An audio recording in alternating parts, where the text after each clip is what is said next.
Okie dokie. See, I told you my presentations were to get shorter and shorter.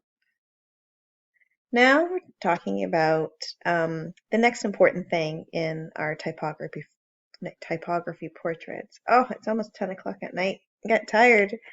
And we need to talk about the text because the text is it's going to give it a deep meaning to your portraits. So the type of text that you might want to put in your portrait might be like a quote, like maybe some sort of inspirational quote or something maybe related to the actual person that you're doing.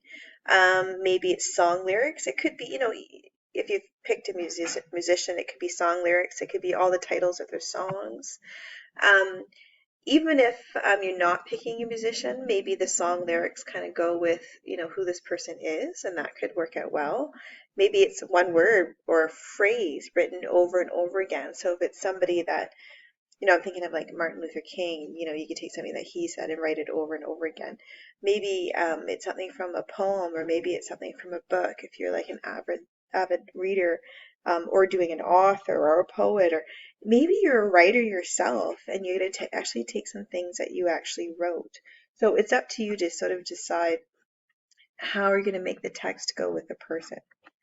So when you're going to be searching for this text, you need to find it somehow. So you can either write out the text in your black book so that you have it there. You can search it online and copy and save it in a Google Doc so you have access from it so you can be working away later. When you do your portrait, you can screenshot it on your phone. Whatever way it's easy for you to have it handy so you have an idea about what you want to write when you actually start drawing out your stuff.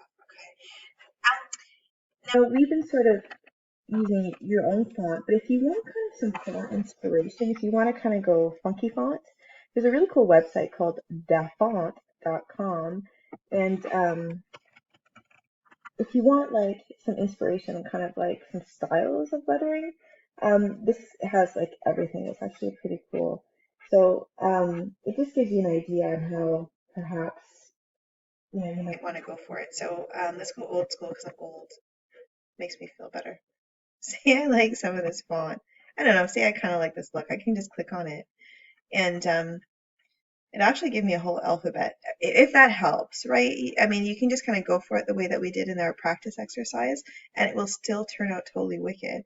But if you want to get a bit fancy or just try some different font, there's a lot of really great inspiration here. So you can kind of collect and look at some stuff here. I mean, yeah, and you could actually just add this whole thing if you want that font to your idea board just as reference later, right? So your idea boards are always kind of a process as well, right? Because you're just kind of collecting resources for your final project. So that's totally cool.